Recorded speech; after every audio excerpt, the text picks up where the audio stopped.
మీ business ఏదైనా మీ ఊర్లో promotion చేయాలంటే అది సుమన్ టీవీతోనే సాధ్యం. ఇప్పుడే సంప్రదించండి. Welcome to Suman TV Warangal. మనం ఇప్పుడు హనుమకొండ ప్రాంతంలో అసన్పర్తి సమీపంలో ఉన్న కాకతీయ విల్లాస్ ప్రాంతంలో ఉన్నాం. ఎందుకంటే ప్రధానంగా ప్రత్యూష ఎవరైతే బలవన్మరణం చెందిందో డాక్టర్ ప్రత్యూష ఇంట్లో ఉన్నాం. నిన్నటి వరకు పరామర్శించడానికి వచ్చే చుట్టాలు పక్కాలు కావచ్చు, సానుభూతి తెలపడానికి వచ్చే వందలాది మందితో కలకల్లాడిన ఇల్లు లేదా సందడిగా ఉన్న ఇల్లు ఇవాళ బోసిపోయినట్లుగా ఉంది. నిజానికి ఎన్నో కలలతో అత్తవారింటికి అడుగుపెట్టిన డాక్టర్, ఆయన భర్త కూడా సృజన్, ఈ సంఘటన కారకుడని ఆరోపించబడుతున్న సృజన్ కూడా ఈరోజు పోలీసు రిమాండ్లో ఉన్నారు. ఇటువంటి పరిస్థితులలో వందలాది మంది వేలాది మందితో కలకల్లాడిన నిన్నటి ఇల్లు, తర్వాత పాపలతో, ఇద్దరు చిన్నారి పాపలతో ఉన్న ప్రత్యూష ఈరోజు బలవన్మరణం చెందడంతో ఇక్కడ ఉన్న పరిస్థితి మనం చూడొచ్చు. వాళ్ళ దగ్గరి కుటుంబ సభ్యులు, కొంతమంది సంబంధికులు మాత్రమే ఆ ఇంట్లో ఉన్నారు. లోపల పరిస్థితిని లేదా చిన్నారుల పరిస్థితిని ఒకసారి అడిగి తెలుసుకునే ప్రయత్నం చేద్దాం. డాక్టర్ ప్రత్యూష ఇంట్లో ఉన్న మనం అసన్పర్తి సమీపంలో. దీనికి సంబంధించి నిన్నటి రోజు ఎట్లా ఉంది పరిస్థితి, ఈ రోజు ఎలా ఉంది? ఆ ఇంట్లో నిజానికి ఎంతో కలలకు కోర్చి ఒక స్వప్న సౌధం ఇప్పుడు మనకు చూడొచ్చు. ప్రత్యూష సృజన పేరు మీద ఆ బిల్డింగ్లో కూడా నిజానికి అత్తమామల సహకారంతో అనేక కార్యక్రమాలు చేశాడు డాక్టర్ సృజన్. మరి వారికి ఉన్న బంధం అంటే ఒక అల్లుడి బంధమే కాదు, నిజానికి ఇంటికి సంబంధించిన వ్యక్తి కాబట్టి ప్రతి విషయంలో కూడా ఆయన ఒక గెస్టెడ్ ఆఫీసర్ హోదాలో ఉన్నాడు. కాబట్టి రామకిషన్ గారు, ఆ అమ్మాయి తండ్రి, డాక్టర్ ప్రత్యూష తండ్రి అనేక కార్యక్రమాలు అనేక రకాలుగా సహాయం చేశాడు. కేవలం సహాయం అనే మాటతో సరిపుచ్చకుండా వారి ఇంటికి పెద్ద దిక్కై నిలిచిన పరిస్థితులలో ఈరోజు అనాథలాగా మిగిలిపోవాల్సిన పరిస్థితి.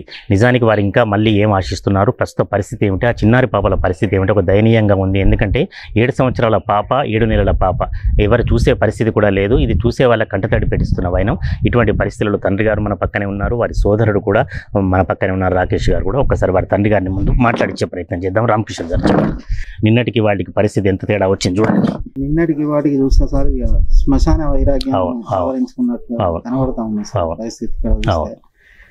అసలు ఏం చెప్పాలో ఏం చేయాలో కూడా తోచని పరిస్థితి సార్. అయోమయం. ఇవాళనే ఇప్పుడే పోలీస్ డిపార్ట్మెంట్ వారందరినీ అరెస్ట్ చేస్తున్నాము ఇట్లా అని. మేము కోరుకునేది ఒకటే సార్, ఇప్పుడు ఎట్లాగనంటే నా కూతురు అయితే మళ్ళీ తిరిగి వచ్చి రాదు. మన్మరాలు ఏదైతే పెద్ద మన్మరాలు ఉన్నదో తనకు 7 years, చిన్న మన్మరాలు ఏదైతుందో 7 months. అసలు వాళ్ళ భవిష్యత్తు గురించి ఆలోచిస్తే భయం ఉండే పరిస్థితి.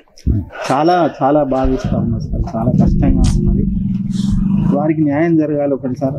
ముఖ్యంగా ఎవరైతే ఈ నలుగురు ఎవరైతే నా కూతురు యొక్క మరణానికి కారకులైన వాళ్ళు ఉన్నారో వీళ్ళకు కఠినాతి కఠినమైన శిక్షలు పడాలి సార్. వాళ్ళకు మాకు ఇంకా ముందు ఏ ఇంట్లో కూడా, ఏ కుటుంబంలో కూడా ఇలాంటి శోకం కలగొద్దు. ఏ ఇంటి ఆడబిడ్డ కూడా ఇట్లాంటి పరిస్థితుల్లో చనిపోవద్దని చెప్పి కోరుకుంటా ఉన్నారు సార్. ముఖ్యంగా వారికి శిక్షలు పడాలి, వారి మీద వాళ్ళపైన శిక్ష పడి ఈ పిల్లలు, నా మనవరాలు ఎవరైతే ఉన్నారో వాళ్లకు పూర్తి న్యాయం జరగాలని చెప్పి మాత్రం కోరుకుంటాం. అంటే సోషల్ మీడియా పేరిట, అంటే సోషల్ మీడియా ఏదైనా ఉపయోగించుకుంటే మంచిదే. మీ పక్కన కూడా ఉన్నారు మీ అబ్బాయి, అంటే ఉపయోగించుకుంటే మంచిదే. కానీ విశృంఖలత, విచ్చలవిడితనం అవుతున్న పరిస్థితులలో ఇటువంటి వాటిని అరికట్టాలంటే ఏం చేయాలి? ఇటువంటి వాటిని అరికట్టాలంటే సార్ నిజం చెప్పాలంటే ఒక రకమైన జర్నలిజం వృత్తి అని అంటే కూడా చాలా నిజాలను నిర్భయంగా బయటికి తీసేటువంటి వృత్తి జర్నలిజం సార్. అలాంటి జర్నలిజం లోపల ఇలాంటి వాళ్ళు నిజంగా ఇలాంటి వాళ్ళు అంటే ఒక గంజాయి మొక్కల్లాగా తయారైపోయింది సార్. వీళ్ళు తయారయ్యి ఈ విశృంఖలత్వంతో ముఖ్యంగా ఏం జరుగుతున్నది అని అంటే దాని మంచి ప్రయోజనాల కంటే కూడా చెడు ఎక్కువ దీని వల్ల వ్యాపించడం జరుగుతూ ఉన్నది సార్. ఒక రకంగా వీళ్ళు వచ్చి ఒక హనీ ట్రాప్ లాగా చేయడము, ఒక వీళ్ళని అందమైన వాళ్ళనే సెలెక్ట్ చేసి అందులో పెట్టిన తర్వాత సార్ వాళ్ళు వచ్చి ఇంటర్వ్యూల పేరిట వచ్చి వీళ్ళను మొత్తము నిజం చెప్పాలనంటే నా బిడ్డ అల్లునికి వాళ్ళకు దాదాపు 8 years సార్. 8 years లోపల 7 years వాళ్ళ మధ్యన ఏ చిన్న గొడవలు ఏవి లేవు సార్. ఎప్పుడైతే ఈ 1 year ఈ అమ్మాయి ఈ మానవతో శృతి అని ఏ అమ్మాయి అయితే వచ్చి పరిచయం అయ్యి ఇంటర్వ్యూ తీసుకున్నదో సార్, ఆ రోజు నుండి ఈ రోజు వరకు నా కూతురు చనిపోయేంత వరకు కూడా రోజు ఒక రభస, ఒక రకమైన టార్చర్, ఒక రకమైన బాధే సార్. ఇంత చదువుకున్న ఇంత విజ్ఞానవంతుడైన అల్లుడు డాక్టర్ సృజన్ కూడా ఇట్లాంటి ట్రాప్లో పడిపోయిందనంటే ఇక మామూలు వ్యక్తుల పరిస్థితి ఏంటిది చూడండి సార్. పడిపోయి కుటుంబాన్ని నిర్లక్ష్యము, భార్యను నిర్లక్ష్యము, ఆఖరికి చంపే వరకు పోయింది. అది ఆ మృతి కూడా ఈరోజు మేము అనుమానాస్పద మృతి కిందనే మేము ట్రీట్ చేస్తూ ఉన్నాం సార్. పూర్తిగా ఆత్మహత్యగా అంటే కూడా మా మనసు ఎందుకు ఒప్పుకోవడం లేదు. ఉన్న పరిస్థితులను చూస్తే, ఆ ఒంటి మీద ఉన్న గాయాలు, తర్వాత ఇక్కడ ఉన్న పరిస్థితులన్నీ చూస్తే దాన్ని కూడా పోలీస్ డిపార్ట్మెంట్ వారు, మా ఏసీపీ ప్రశాంత్ రెడ్డి గారు కానీ, సిఐ చేరాలు గారు కానీ, అదేవిధంగా ఎస్ఐ దేవేందర్ గారు కానీ పూర్తి సహకరించి వాళ్ళు రెస్పాండ్ అయ్యి వాళ్ళు మాత్రం చర్యలు తీసుకుంటున్నారు సార్. మేము కూడా కోరుకునేది వారి వల్ల మా కుటుంబానికి న్యాయం జరుగుతుంది అనుకుంటున్నాను సార్. అంటే రామకృష్ణ సార్, చాలామందికి ఆశ్చర్యం ఏంటంటే ఆమె డాక్టరు, అంటే సరే ఇటువంటి ఎన్నడూ జరగలేదని కాదు, ఆమె డాక్టరు, అంత విచక్షణతో ఆలోచించే మనిషి, అంత అందరికీ ధైర్యం చెప్పే మనిషి. ఈ 1 yearలో ఒక్కసారి కూడా మీ దృష్టికి తీసుకురాలేదా? దృష్టికి తీసుకొచ్చిన తర్వాత కూడా ఏది మాట్లాడే ప్రయత్నం జరగలేదా? లేదు సార్, తనకు తెలిసే వరకే కొంత లేట్ అయింది సార్. ఎందుకు అనంటే నవంబర్ డిసెంబర్లో తను డెలివరీకి మా దగ్గరికి రావడం జరిగింది. తల్లిగారింటి చిన్న పాప డెలివరీ అయ్యిందే జనవరి 1కు సార్. అయితే జనవరి 1కు డెలివరీ అయింది అని అంటే 8th month అట్లా వచ్చింది నవంబర్కి వచ్చిన అమ్మాయి మేము ఫిబ్రవరి ఎండింగ్ మార్చిలో మళ్ళీ ఇక్కడ తీసుకొచ్చి మేము అత్తగారింట్లో దింపడం జరిగింది. అప్పటికే తనకు కొంత అనుమానం వస్తున్నది అని చెప్పి అన్నది తప్ప తను కన్ఫర్మ్ చేసుకోలేకపోయింది. తను క్లియర్గా బయటికి వచ్చి తను ఇక్కడికి వచ్చిన తర్వాత వీళ్ళ మధ్యన ఉన్న రిలేషన్ గుర్తుపట్టి చేసి ఇవన్నీ తెలుసుకున్న తర్వాత మారుతాడు అనే ఉద్దేశంతో తను ఎదిరించి తను మాట్లాడి చెప్పడం జరిగింది. తను ఏదైతే మాట్లాడి చెప్పిందో సార్, చెప్పిన తర్వాత కొన్నిటికి వినడం కాకుండా స్టార్టింగ్లో కంప్లీట్గా వ్యతిరేకంగా మాట్లాడి అసలు నువ్వు ఉంటే ఉండు లేకపోతే పోతే పో, నువ్వు నేను మాత్రం దాన్ని చేసుకుంటాననే పరిస్థితులలో పోయిన వ్యక్తిని ఇట్లా ఎన్నడూ లేనిది 7 సంవత్సరాలలో ఎన్నడూ లేని వ్యక్తి ఇట్లా మారింది ఏంది అని చెప్పి తను కూడా ఏం చేసిందనంటే ముందు తల్లిదండ్రులుగా మాకు చెప్పకుండా వాళ్ళ అత్తమామలకు చెప్పడం జరిగింది. అత్తమామలు కూడా వాళ్ళు ఏం చేసిందనంటే కొడుకును సరి అయిన మార్గంలో పెట్టకుండా వాళ్ళు ఏం చేసిండు అనంటే నా కొడుకు పెద్ద డాక్టరు, పెద్ద మొగోడు, ఇట్లా అట్లా అనుకొని ఇటువంటి స్నేహితులు చాలామంది ఉంటారు, దీన్ని నువ్వు పట్టించుకోవద్దు అని చెప్పి వాళ్ళే ఈమెను నానా హంగామా చేసి ఈమెనే వాళ్ళని తిట్టడం జరిగింది.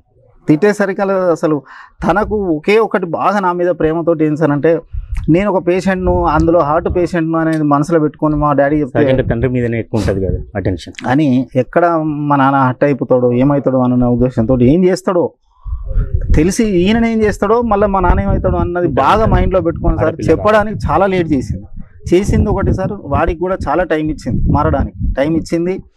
మారుతున్నాడు అని చెప్పి కూడా మధ్యలో నాకు తెలిసిన తర్వాత ఒక 1 month 1.5 month నుండే నాకు తెలిసింది సార్. ఇది మొత్తం ఈ ఇష్యూ బయటకు వచ్చింది కూడా 1 month 1.5 month మధ్యలో. అంతే. మీరు కూడా సీరియస్గా పరిస్థితి చేయలేకపోయినా?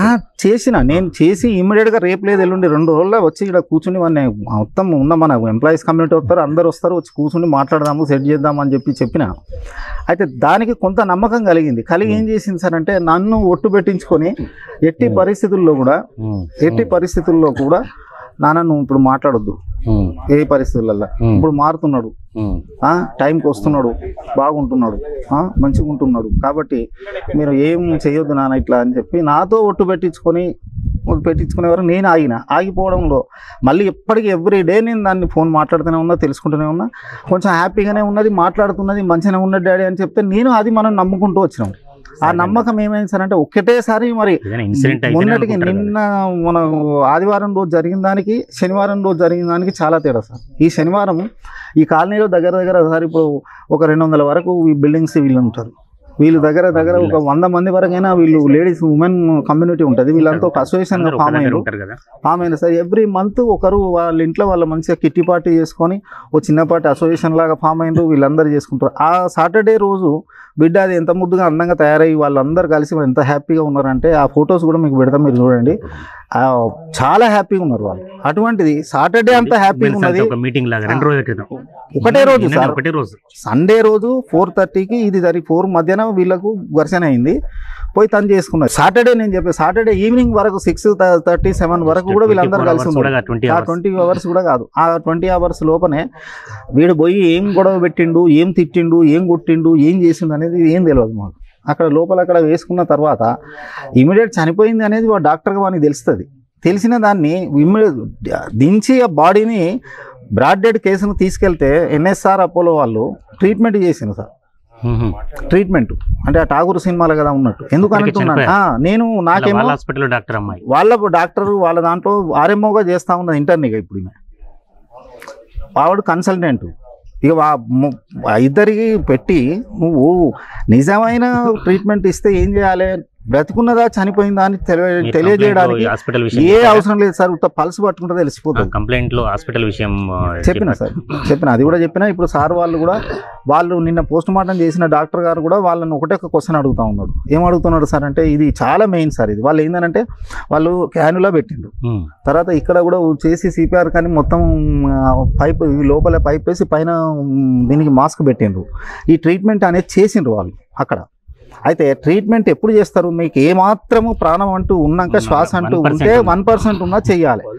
పల్స్ ఉన్నాక ఏ డాక్టర్ కైనా తెలుస్తుంది సార్. సింపుల్ పల్స్ చూస్తాము. రెండవది ఒక ఈసీజీ చేయగానే తెలిసిపోతుంది, ఇమ్మీడియట్ ఈసీజీలో తెలిసిపోతుంది సార్. అటువంటిది వీళ్ళు దాదాపు మేము వచ్చే వరకు వీళ్ళు 5:30 చనిపోయిందని సర్టిఫికేట్ ఇచ్చాను సార్. 5:30 మాకు చేసింది 6:30 ఫోను. మేము వచ్చేసరికి 7:30 అయింది. అంటే హాస్పిటల్నే ట్రీట్మెంట్ అనే ఉన్నది. మేము పోయే వరకు కూడా ఐవి క్యానులాలు ఉన్నాయి, పైపులు ఉన్నాయి, ఏది ఈ సలైన్ ఎక్కుతా ఉన్నది. ఈ సలైన్ ఎక్కిన తర్వాత ఈ మాస్కులు పెట్టి ఆక్సిజన్ ఇవి పెట్టి ఉన్నాయి. తన పక్కకు మొత్తం బ్లీడింగ్ ఉన్నది. ఇప్పుడు టైమింగ్స్ లో మీకు పోస్ట్ మార్టం రిపోర్ట్ లో కూడా తెలుస్తుంది సార్. అది కూడా తెలుస్తుంది క్లియర్గా, అది కూడా తెలుస్తుంది. వాళ్ళు ఏం చేసిండ్రు, అక్కడ ఏం జరిగింది, ఎందుకు ఈ గాయాలన్నీ ఉన్నాయి అనేది కూడా తెలుస్తుంది సార్. అయితే ఆయన క్వశ్చన్ అడుగుతున్నాడు పోస్ట్ మార్టం డాక్టర్, ఏమనంటే మీరు ట్రీట్మెంట్ చేసిండ్రు, మీరు ఎందుకు ట్రీట్మెంట్ చేసారు? ఇచ్చిన సర్టిఫికేట్ ఏమో బ్రాడ్ డెడ్ కేసు 5:30 PM అని. బ్రాడ్ డెడ్ అంటే ఏంటి సార్? వాళ్ళు రాగానే చూస్తారు పేషెంట్ను. బ్రాడ్ డెడ్ అని అంటే కథ చెప్తారు, 100 వాళ్ళే చెప్తారు. వాళ్ళు సిపిఆర్ చేస్తారు, అది చేస్తారు సార్. అయినాక సిపిఆర్ అది చేస్తారు, షాక్ ఇస్తారు, సిపిఆర్ చేస్తారు. వాళ్ళకి తెలిసిపోతుంది అక్కడే. వాళ్ళు రాగానే చూస్తారు. చూసినాక ట్రీట్మెంట్ ఏమి ఇచ్చిండ్రు, మీరు మాకు సర్టిఫికేట్ రాసియండి అని అంటే ఇప్పుడు రాసిస్తలేరు వాళ్ళు. సార్ ఒక్క మాట చెప్పండి, ఈ భద్రాచలం సంబంధించి చాలా అనుమానాలు వ్యక్తం. ఈ భద్రాచలం కూడా మీకు ఎట్లా అనుమానం ఉంది? అనుమానం అంటే వీళ్ళు కావాలని చేసిండ్రు నా కూతుర్ను అనేది నాకు బాధ అదే కదా సార్. అది ఎట్లా అంటే చిన్న పాపని తీసుకెళ్తున్నప్పుడు బిడ్డ ఏం అబ్జెక్షన్ అప్పుడు ఎట్లా basic question sir. 7 months baby తల్లి లేకుండా విషయం ఏం సార్ అంటే 7 years పెద్ద మన్మరాలు, 7 months చిన్న మన్మరాలు. సెకండ్ పాపని ఎవరు తీసుకుపోయే ధైర్యం చెయ్యరు. తల్లితో పాటు తీసుకెళ్తారు. అటువంటిది వీళ్ళు నా బిడ్డ వద్దు అని అన్నది. నాకు ఫోన్ చేసి అడిగితే కూడా నేనేం చెప్పిన, పెద్ద మనవరాలను పంపి, బిడ్డ చిన్నదాన్ని మాత్రం పంపకు, ఉండు. నువ్వు ఒకవేళ నీకు ఏమీ లేదు, ఏదో వాళ్ళ పాప వాళ్ళ బాబు పెద్ద బాబు వాళ్ళ బిడ్డదేదో బర్త్డే ఉన్నది అని చెప్పి అన్నారు. అంటే వాళ్ళు ఎప్పుడు వాళ్ళే రెగ్యులర్గా పోయేది. ఎవరు ఉంటే వాళ్ళు పోతారు, పోయి వచ్చేది. అది సింపుల్గా మామూలుగా చేసుకునేది, తల్లి ఉండేది. అటువంటిది 7 months పాపను ఎవరో ముసలాయన అక్కడ ఎవరో ఉన్నారు, చనిపోతాడు, లేకపోతే ఏదో ఉన్నది మేము చూపించుకుంటాం అని పేరు ఒక మాట అని ఇక్కడ 7 months బేబీని తల్లి నుంచి దూరం చేసి ఇద్దరు పాపలను 4 తీసుకొని కంచి వాళ్ళు వెళ్ళిపోయిన ఇంకో కార్లో. వాళ్ళు వెళ్ళిపోయినాక సార్ అసలు ఇంట్లో ఎవరు ఉండొద్దు, వాళ్ళిద్దరే ఉండాలి, వీడు చేయాలనుకున్నది చెయ్యాలి అనేది ఒక ప్లాన్ ప్రకారంగా జరిగిన ఇన్సిడెంట్ సార్.